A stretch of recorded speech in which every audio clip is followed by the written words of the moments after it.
Good morning. It is outstanding this morning. The pinks and the golds and the purples.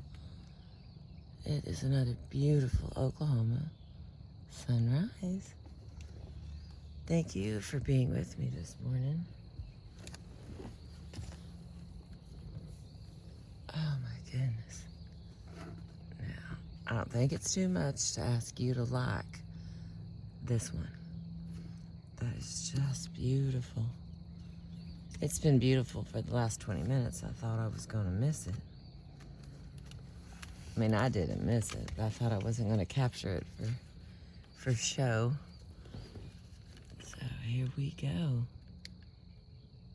Oh my Lord, it's beautiful.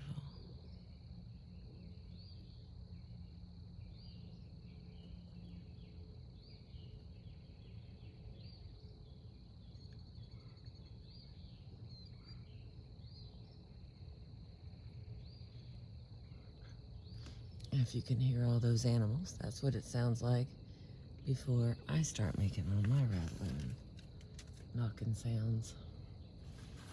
All right, let's see. Where are we here? We did the feeler. Conciliation. Triggers fair and unfair. So I'm going to continue with the drive. Let me see what the name of this is. We are on chapter 8. How to tune in on a person's dominant mood and lead him or her into acceptance. Oh, okay. The feeler uses the dominant mood of bargaining. The driver uses the dominant mood of anger. The analyzer uses the dominant mood of denial. And the elitist uses the dominant mood of depression. Each most often is that of their dominant mood. Even when they are not being rejected, they say things and do things with the speech and body mannerisms of that dominant mood. All right.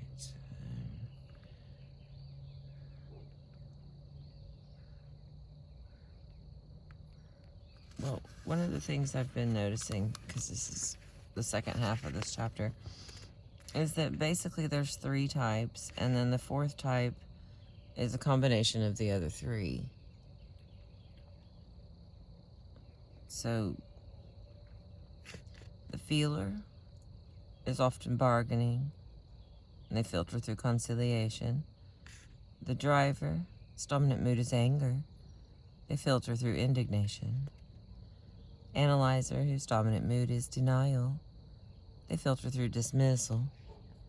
And the elitist, whose dominant mood is depression, filters through exclusiveness. These are our socially acceptable public faces.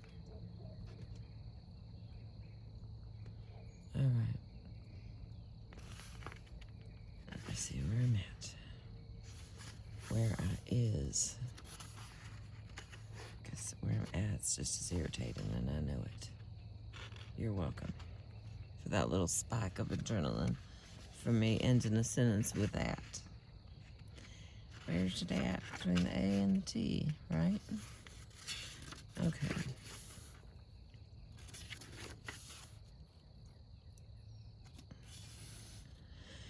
Individual triggers, what sets us off? The feeler's trigger is fairness and unfairness. The driver's is right and wrong. The analyzer's is rational and irrational. And the elitist is appropriate and inappropriate. As long as feelers see fairness in their view of the world, they will stay in acceptance. The moment that they see unfairness of any kind, they will react negatively. Their sense of the way things should be has been offended, and a reaction has been triggered. Similarly, drivers, analyzers, and elitists happily remain in acceptance if they view, respectively, their sense of right, rational, or appropriate behavior in their pictures of the world. Each of these types' negative reactions are set off by, respectively, wrong, irrational, or inappropriate behavior, because this does not tally with the way they, in their own view, think things should be. All right. The tender spot. Each personality type has a corresponding tender spot, which you must be very careful not to hit, graze, or even slightly touch. This tender spot is the vulnerable underbelly of people's image of themselves. That image of themselves is a combination of their own sense of value, worth, merit, and character. It is what they believe makes them lovable to you. Okay, so if you inadvertently or accidentally or carelessly devalue that image, they think you are devaluing them, belittling their worth, and rejecting the very core of the person you claim to love. Alrighty. Here we go. Another chart, my loves. How can I get through to you? Here we go. This is the vulnerable self-image of the driver. Their dominant mood is anger. They filter through indignation, which is when they're feeling angry, they act indignant. And their trigger is right and wrong. Alrighty. The driver has an image of themselves as being passionately enthusiastic. Therefore, in their mood language, they think, speak, and act assertively. They try to orchestrate what is happening so that it can all happen the right way. They play to an audience and manipulate it dramatically into agreement with jumps from one aspect of the subject to another. In their mood language, they say the same thing over and over until they get their audience to react. They become indignant if things do not go the right way. And then here is, therefore, the reaction is triggered if you refuse to play the game by their rules, if you fail to react enthusiastically or passionately enough. Their rejection is triggered if you wrongly appear to lose interest or become bored or dismissive of them and their views. They're triggered as an unworthy opponent, dare to try to usurp control and dominate and fail to bring it off. Drivers do not suffer fools gladly.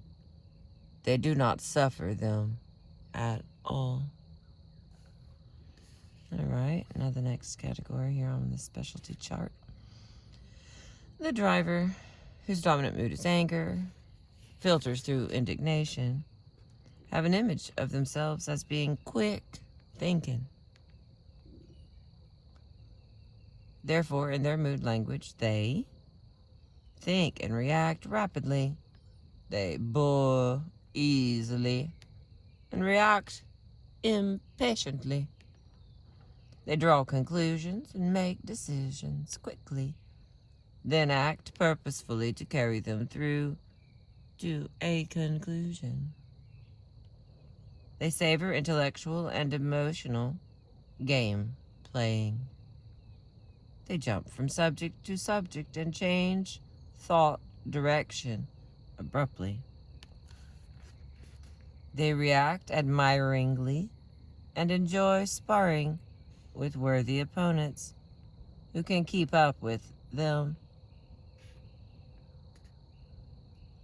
In their mood language, they bore easily and react impatiently to subjects that do not interest them. And therefore, the reaction is triggered if you wrongly refuse to or are unable to keep up with them, if you bore them, if you ignore them, and if you dismiss them. All right, the next one is the driver in the dominant mood of anger, filtered through indignation, have an image of themselves as being sharp thinking and perceptive. Therefore, in their mood language, they believe and trust only their own perceptions, are skeptical of others' views, and react indignantly if they do not accord with their own. They are definite, direct, and confident about what they think. Therefore, rejection is triggered if you wrongly challenge their perceptions or their opinions, force them to see themselves in any terms other than their own, or treat their opinions with derision. And the last little box here. Our baby.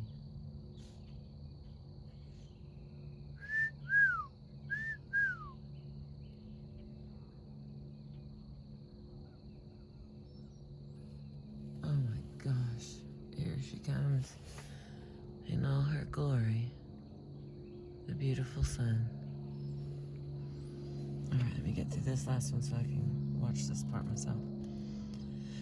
Okay, the driver, whose dominant mood is anger, filters through indignation, have an image of themselves as being sidewalk superintendents who know how things should be done. Therefore, in their mood language, they try to manipulate others into seeing and doing things the right way. Therefore, rejection is triggered if you wrongly devalue or belittle who and what they believe they are.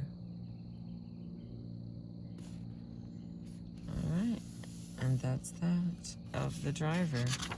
Now we're gonna read me and my dog. He's my inspiration dog. Call my emotional, what is it? My emotional support dog? Is that what it is? I don't have any paperwork or anything. I just call him that, like, behind his back. Like, he has no idea. Because I would not let that dog know how much he means to me. How important he is. Are you kidding? He already knows. I have to have a meetup spot.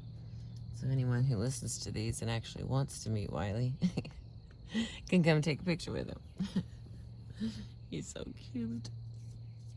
And he's quiet until he's not. Oh, there comes the sun.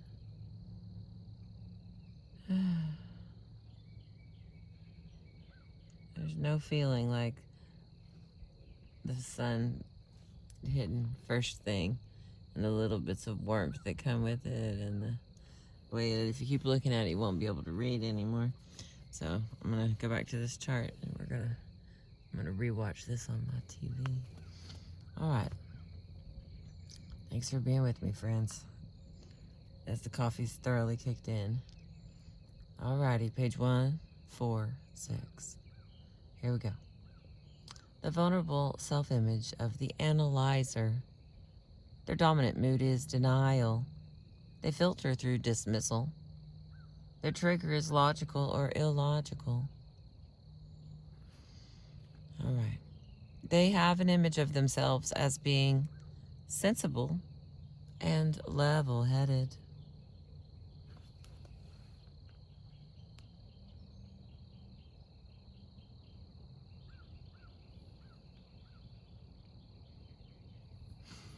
Okay. Therefore, in their mood language, they are serious-minded and stable. They remain cool-headed, unflappable, and do not get sidetracked. They keep a tight rein on their emotions, to a point of sometimes appearing completely emotionally detached or wooden. They react uncomfortably to anything smacking of frivolity or silliness. They find it difficult to laugh at themselves. Therefore, reaction is triggered if you illogically approach them playfully with teasing or bantering, nonsense. They're triggered if you illogically display, become affected by, or be motivated by excessive emotion. You accuse them of being overly serious, cold, inhuman, or callous.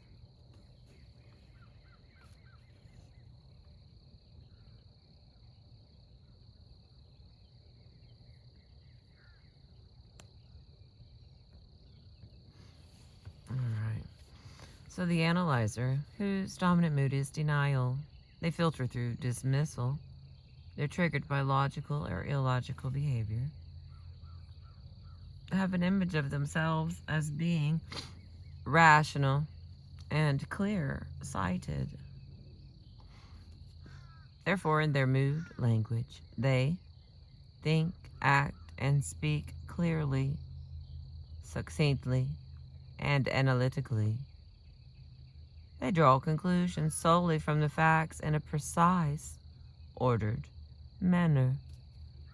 They react to situations in terms of what is for and against them personally, what can and cannot be used to their advantage.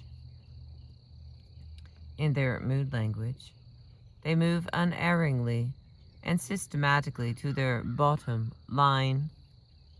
They consider anything irrational or emotional unimportant and a waste of time. Therefore, rejection is triggered if you illogically waste their time with meandering, unfocused comments or ideas. If you talk to them in emotional terms, you accuse them of being selfish and only seeing the world in terms of what they can get out of it. If you accuse them of being heartless or devoid of any human feelings. Oh my gosh. I forgot to take Claritin. All right, and the next part is the analyzer's dominant mood is denial, filter is dismissal. Have an image of themselves as being direct and straightforward. Therefore, in their mood language, they think, act, and speak directly, assertively, and without artifice or polite consideration for others' feelings. See their opinions and behavior as the only, obviously rational way to think and behave, and reject any challenge to their way of thinking with contempt.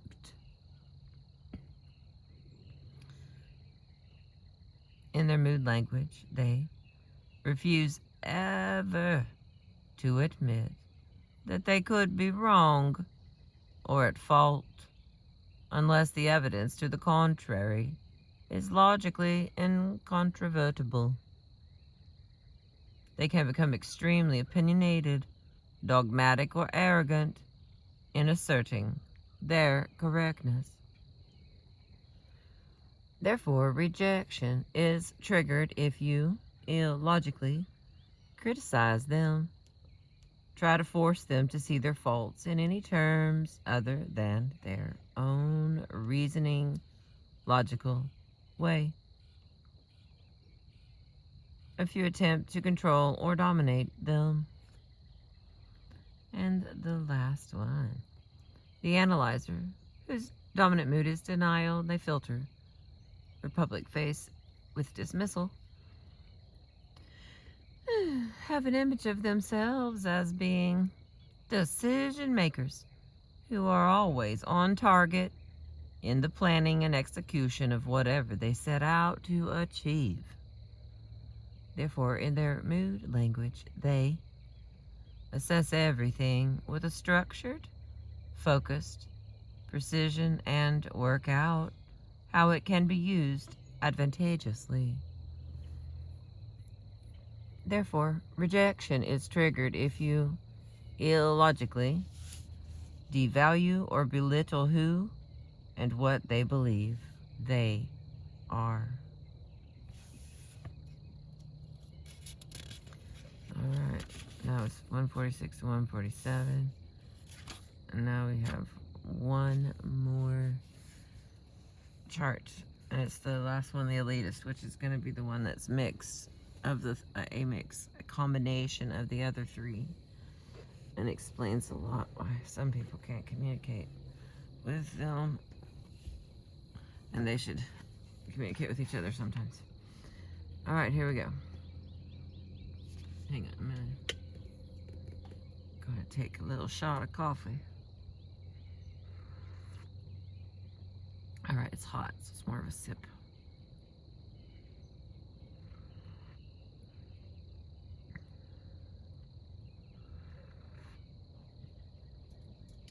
It's funny.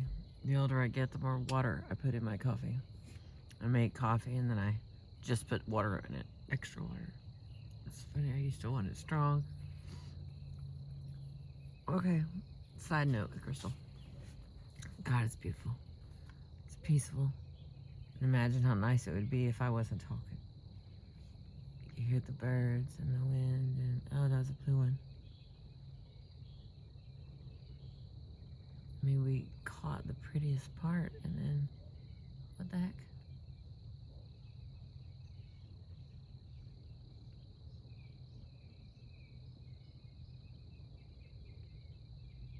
I love all those sounds. Alright, I wasn't just teasing, but I know this is going to be short. Here we go. Okay, the vulnerable self-image.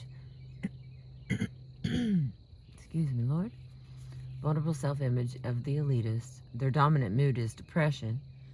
And then the public face is the filter, which is exclusiveness. And they are triggered by what is appropriate and what is inappropriate. They have an image of themselves as being intellectually powerful. Therefore, in their mood language, they think, act, and speak with intellectual sophistication and style. They are mentally and emotionally restless, always searching for new and fertile concepts to explore. They grasp whole concepts rapidly and see grand solutions insightfully. They are always mindful of future repercussions and want to solve problems and get results here and now. They react with impatience and condescension. Condescension. There we go. Not condescension. Condescension. They react with impatience and condescension when what they say goes over others' heads. Therefore, rejection is triggered if you, inappropriately, fail to treat them with due respect. Have the impertinence to approach them on an equal footing in an intellectually unsound, unfocused, and fuzzy manner. Therefore, rejection is triggered if you inappropriately appear merely to want to discuss or review a problem and not actually solve it on the spot. If you puncture their balloon by dismissing or doubting the worth of their overall grand scheme of things. All right, the next little category is the elitist. Their dominant mood is depression. They filter or public face with exclusiveness. They have an image of themselves as being superior, one of a kind. Therefore, in their mood language, they take charge, dominating and controlling people and situations with their presence and style. They project their egos and give the impression the whole world revolves around them. They evince little real feeling for others and do not even attempt to bond on any but a superficial, polite level. They display impeccable manners, charm, and taste. And then, therefore, rejection is triggered if you inappropriately, impertinently try to control, lead, or guide them to your way of thinking. If you offer advice to them, if you give the impression that you consider yourself their equal, if you approach them in a coarse, common, boorish, or loutish manner, if you attempt to be overly familiar and pally, P-A-L-L-Y, pally. Okay, next one. The elitist, whose dominant mood is depression, filters for the public face of the world with exclusiveness. They have an image of themselves as being deep and complex. Therefore, in their mood language, they remain distant, aloof, and alone, convinced they will never find a kindred soul with the ability to understand them. They cloak their real feelings in mannered role-playing. Feel as a minority of one, insecure and vulnerable to attack and misunderstanding. Constantly hint at a deep personal sense of underlying depression, disappointment, and melancholy. Therefore, reaction is triggered if you, inappropriately, attempt to give the impression you do understand them, when clearly you do not. As their choice of intimate, fail to understand that their depression is a bonding mechanism with you, and betray them by dismissing, ignoring, or failing. As their choice of intimate, fail to understand that their depression is a bonding mechanism with you, and betray them by dismissing, ignoring, or failing to realize its significance. And the last category of the elitist whose dominant mood is depression, and they hide behind exclusiveness. They have an image of themselves as being visionary thinkers, able to go directly and intuitively to the heart of the matter. Therefore, in their mood language, they dominate by the sense of their natural superiority and sense of aristocratic aloofness. Therefore, rejection is triggered if you inappropriately devalue and belittle who and what they believe they are.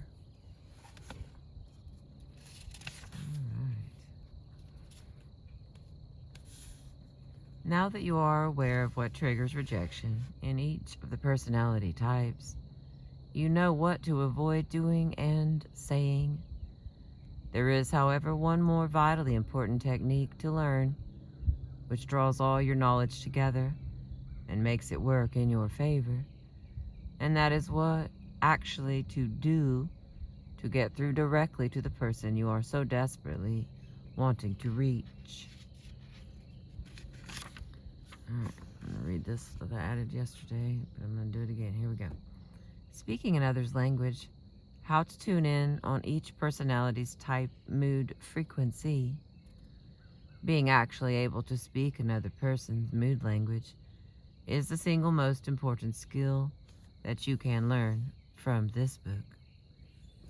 It allows you to speak directly to who they are in a way they will understand immediately, clearly, and unequivocally. With this technique, you are in fact tuning in on their wavelength and speaking directly to their subconscious way of thinking and feeling. They do not have to interpret or translate what you say into their terms because you are already clearly speaking in their terms. They do not have to take the time, make the effort, or even try to understand your meaning because your meaning is obvious. It is how they understand meaning anyway.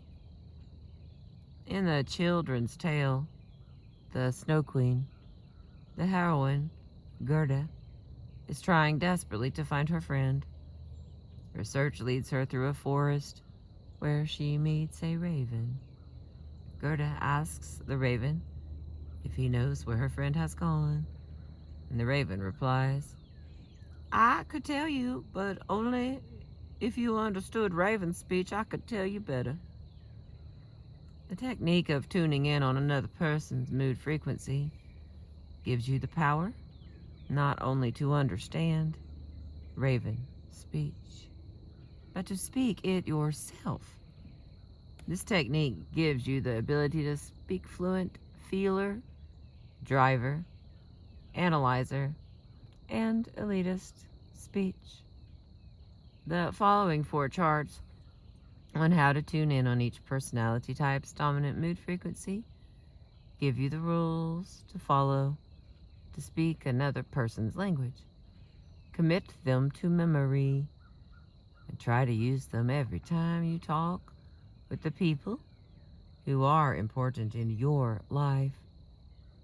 It is essential, however, that you use each and every one of these rules without fail when you respond to a person who is rejecting of you. You will not be able to lead that person smoothly through to acceptance or on to mutual acceptance if you do not apply these rules. If you follow these rules, people you are trying to guide will not only be in acceptance, but will remain in it, and will be genuinely open to any idea you care to put to them. They will receive your signals loud and clear on their wavelength, without any of the distortion caused by crossed signals.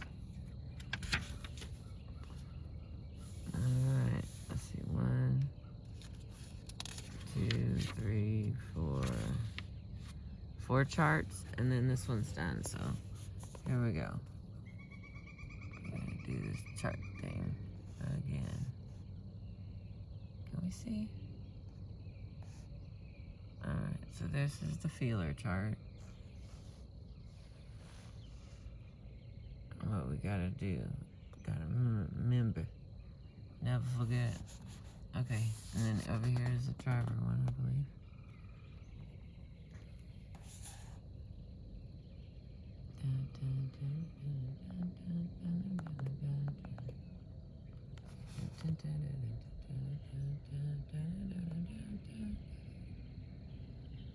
That's the sound in my head, friends. I wish I knew the name of it. If you know the name of it, please write it in the comments. I just know that it's been in my head since I was a child. When I'm waiting on things, there's a song plays. Who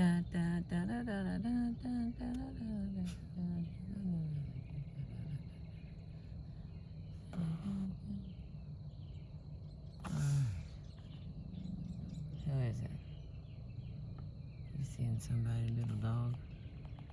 Alright, friends, here we go. Now I'm gonna read-a-roo here.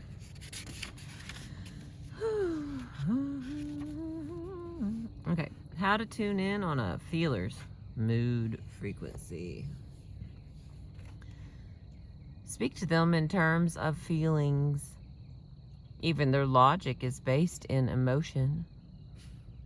Be sensitive to their physical reactions. They are unable to hide minute emotional leakages of mood language. Be gentle, polite, and empathetic. Lower your voice and slow your speech. Present one idea at a time. They are processing the complete picture. Do not try to dominate, control, or force them into anything like anger, loudness, abrasiveness, theatrics, or any form of extreme behavior will make them close off and shut you out.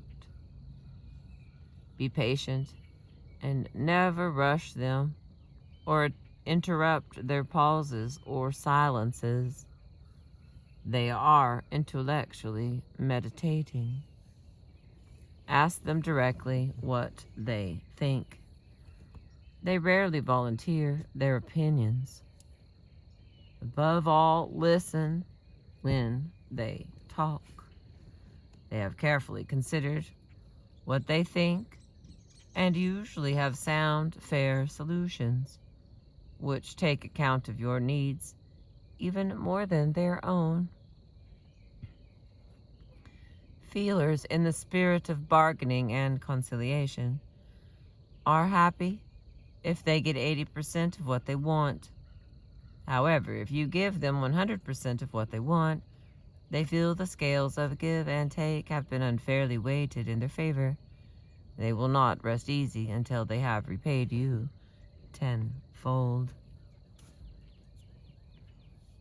And the next one, how to tune in on a driver's mood frequency.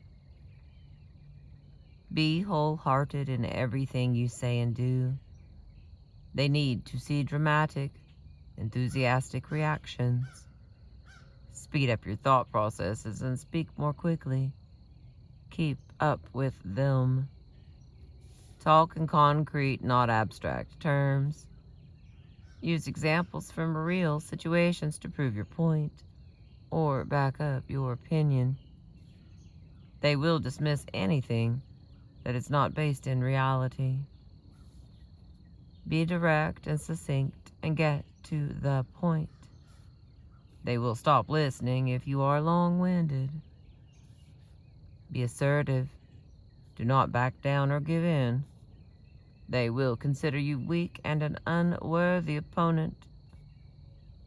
Always allow them to control the direction and flow of the conversation. Unless you are very sure you can wrest it from them and win all the ensuing verbal skirmishes it will cost to hold it, in which case you will win their admiration.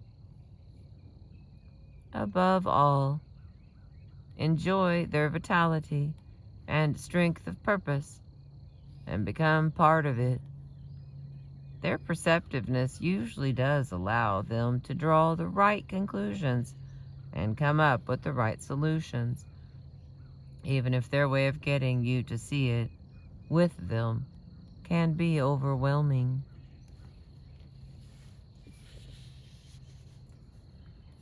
Drivers, in the spirit of passionate enthusiasm, need things to go 100% their way. However, if you give them this 100% as passionately and enthusiastically as they feel it should be given, there is a very good chance that they will passionately and enthusiastically give it right back to you, just to prove you cannot outdo them.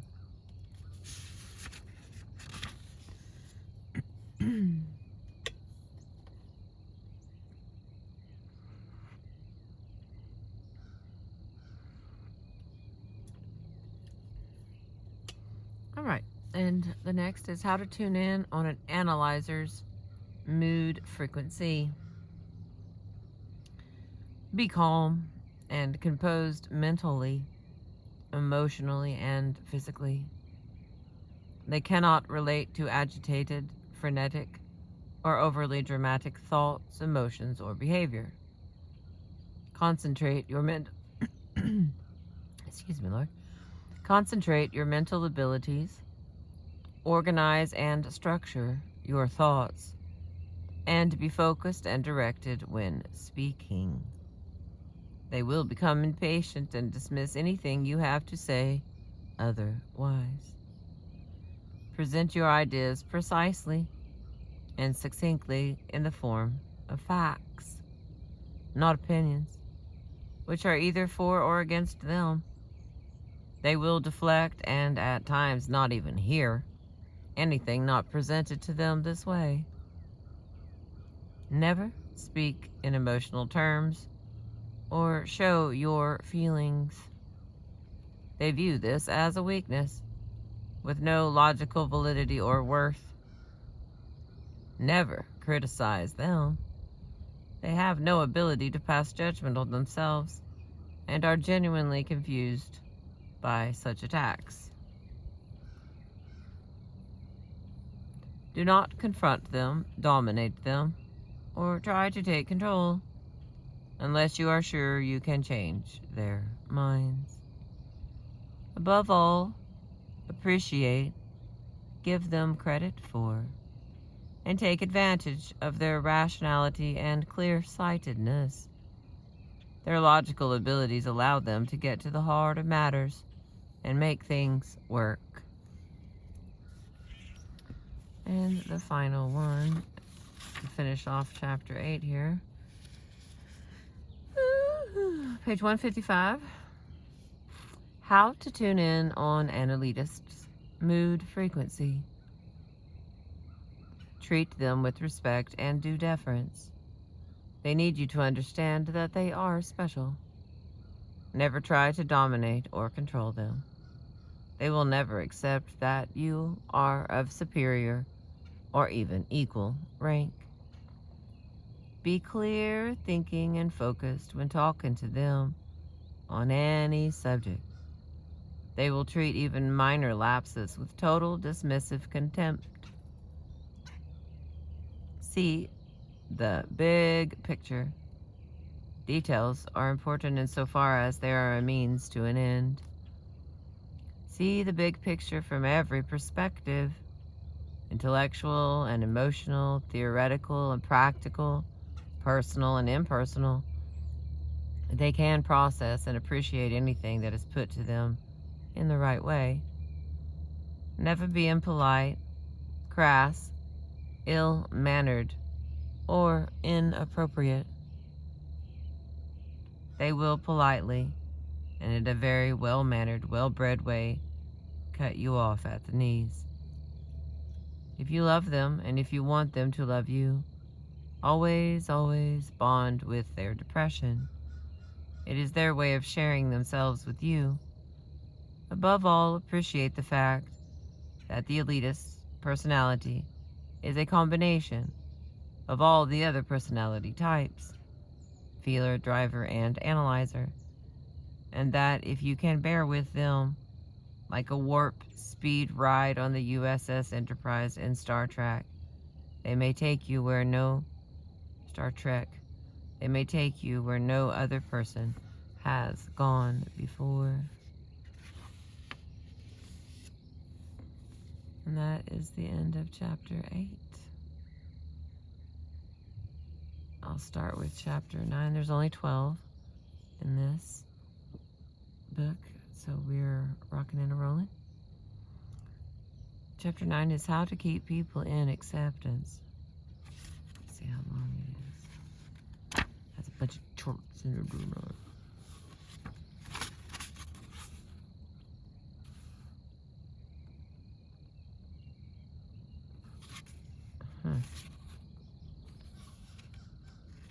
It's not very long. I might read it right now, actually. Alright, babes. Thank you for being with me. I appreciate you.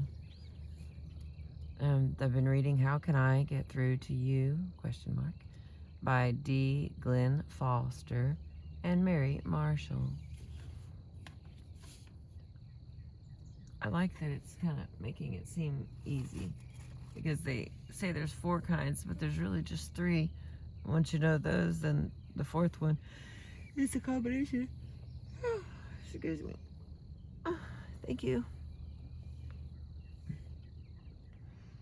Thank you for spending the morning with me. Have a beautiful today. I appreciate you.